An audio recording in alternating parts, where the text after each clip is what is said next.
Hello guys, welcome back to solution Mitra. आज का question आप यहाँ पे देख सकते हो हमारे पास। Find the root of the equation. ठीक है। और इक्वेशन ये दे रखी है जी मेरे पे। ये दे रखी है equation 6 into y minus three divided by 2y+1 equal to 5 root of y-3 divided by 2y+1 और such that y is not equal to 1/2। Okay. और आपके पास ऑप्शन भी दे रखे हैं भाई कि इस प्रकार से हैं, तो इसकी वैल्यू निकालनी है, इसका रूट निकालना है। यानी कि मुझे जो ये y है इस इक्वेशन में दिख रहा वेरिएबल y, इसकी वैल्यू निकालनी है। तो कैसे होगा भाई ये? तो सबसे पहले देखो, इसको करने के लिए मैं क्या कर सकता हूँ। यहाँ पे देखो भाई, जो ये वाली टर्म है, ठीक है, जो ये वाली टर्म है और जो ये वाली टर्म है, अंदर की तरफ देखो दोनों में। इसमें भी देखो y-3/2y+1 है, इसमें भी क्या है y-3/2y+1 है, यानी कि दोनों के दोनों सेम है। सिर्फ यहाँ पे ये रूट के अंदर है और ये रूट के अंदर नहीं है। तो आपको एक चीज़ पता होगी कि जो ये 2 है, मैं इसको ऐसे लिखना चाहूँगा अगर √2 × √2। ठीक है, क्या हो जाएगा, ये रूट का 4 हो जाएगा। दो और दो अंदर मल्टीप्लाई हो जाएंगे, तो रूट का 4 कितना देगा, 2 देगा। यानी कि मैं 2 को √2 × √2 लिख सकता हूँ।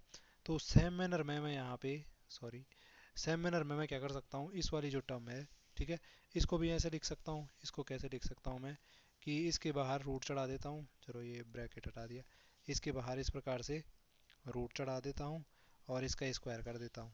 ठीक है, तो मुझे क्या मिलने वाला है, रूट हट जाएगा स्क्वायर करने पे, ये वापस मिल जाएगा। ठीक है, तो पहला स्टेप तो ये करना है। दूसरा क्या करना है कि दूसरा देखो, मैं क्या करता हूँ कि जो ये root y-3 divided by 2y+1 है, ठीक है, इसको मैं क्या कर देता हूँ, इसको मैं मान लेता हूँ, क्या मानता हूँ मैं, इसको मैं इसको मैं कोई एक और वेरिएबल x के बराबर मान लेता हूँ थोड़ी देर के लिए।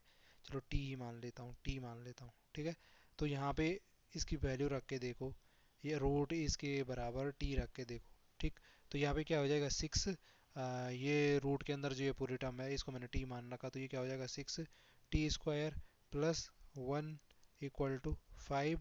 और रूट के अंदर ये है, तो ये इसकी जगह t रखा, तो 5t ये हो गई। ठीक है, अब इसको थोड़ा सा इधर उधर ले गया मैं, 6t² इधर, इसको इधर लाया, तो ये हो गया -5t प्लस का 1 बराबर, इधर क्या बचेगा 0।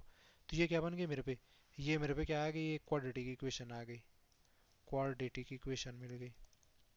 ठीक है, क्वाड्रेटिक इक्वेशन, द्विघात समीकरण जिसे आप हिंदी में कहते हो। अब देखो भाई, अब मेरे को इसकी वैल्यू निकालनी है। सीधी सी बात है कि जो क्वाड्रेटिक इक्वेशन है, इसके रूट फाइंड करने हैं। पहले तो मुझे टी निकालना है। जब टी मिल जाएगा, उस टी को यहाँ रखूंगा, फिर मैं यहाँ से सॉल्व करके वाई की वैल्यू निकाल सकता हूँ। लेकिन पहले मुझे टी निकालना है।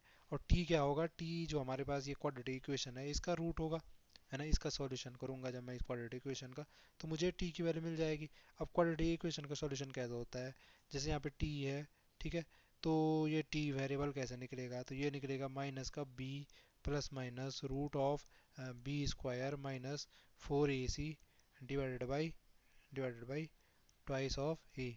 और कहाँ से करनी है इसकी तुलना, ax² + bx + c = 0। ये हमारी स्टैंडर्ड क्वाड्रेटिक इक्वेशन होती है। इससे हमारी जो गिवन इक्वेशन है उसका कंपैरिजन करके देखो, तो ए बी सी यहाँ से मिल जाएंगे। ए क्या है, x² का कोफिशिएंट है, तो क्या होगी x की, यहाँ पे क्या है t² का कोफिशिएंट 6।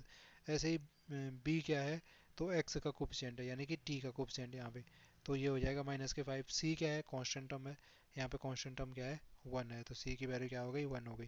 तो ए बी सी तीनों मिल गए, इनमें वैल्यू रख के देखो। ठीक, थोड़ा सा ऊपर करना पड़ेगा। अब देखो, सबसे पहले b की वैल्यू रखो, तो -5। ठीक, प्लस माइनस √b² यानी कि -5 का स्क्वायर, -4ac यानी कि 4 × 6a × c यानी कि ×1। ठीक, और डिवाइडेड बाई हो गया हमारा, डिवाइडेड बाई हो गया 2a यानी कि 2 × a क्या है जी, a है 6।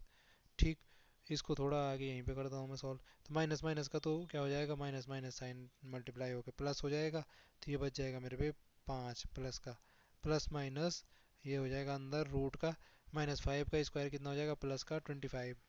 ठीक है, प्लस का 25 हो जाएगा, और ये हो जाएगा माइनस के 4 × 6 = 24, 24 से कम 24, तो ये हो गया -24। और डिवाइडेड बाई हो जाएगा आपका 2 × 6 = 12। ठीक है, इसको थोड़ा और सॉल्व किया तो ये आ गया जी हमारे पास, क्या आया ये, 5, 5 प्लस माइनस 1, 24 में से 25 में से 24 गया एक, रूट का 1 कितना होगा, 1 ही होगा, डिवाइडेड बाई 12। ठीक। अब देखो, अब यहाँ पे मेरे पे ये इस प्रकार से आ चुका है। तो मैं t की वैल्यू, दो वैल्यू मिल सकती हैं t की, कैसे?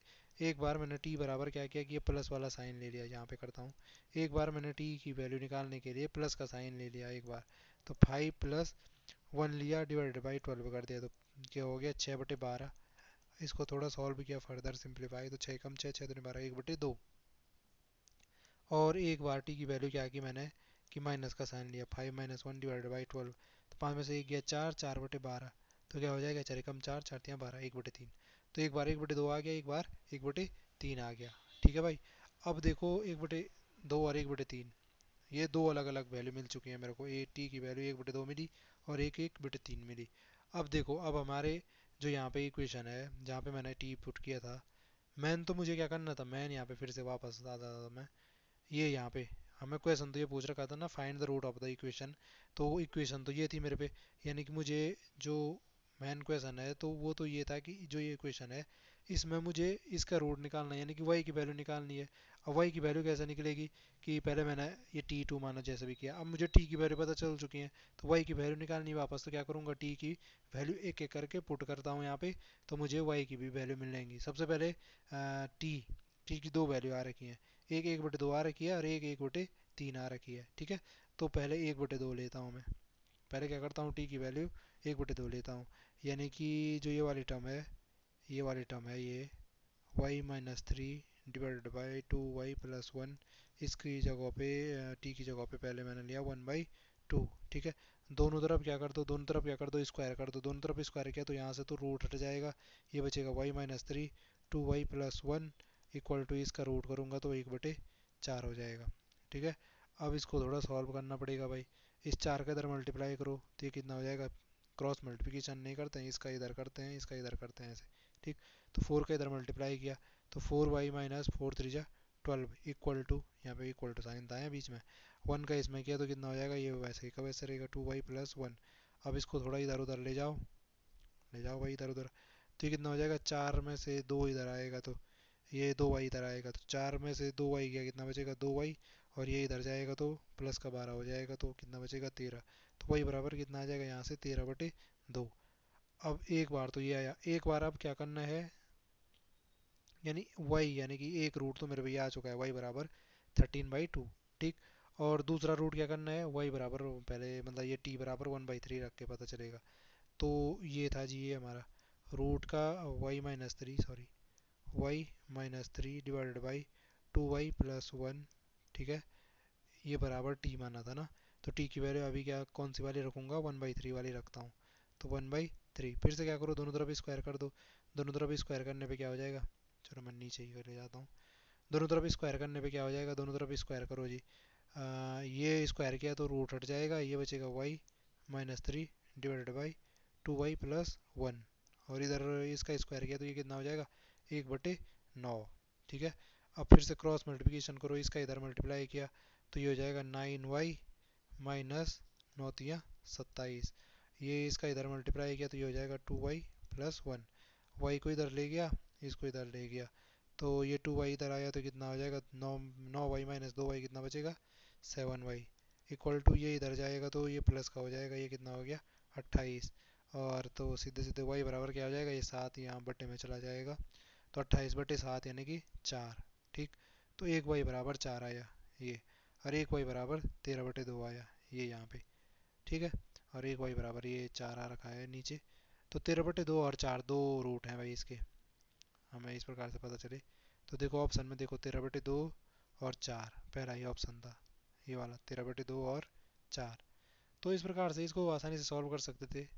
आपको समझाने में इतना टाइम लगा, अगर आपको मतलब खुद करना होता तो आप 2 मिनट में कर देते, फटाफट फटाफट मानना है, बस आपको टेक्निक पता होनी चाहिए क्या क्या करना है, इस प्रकार से इसको आसानी से कर सकते थे।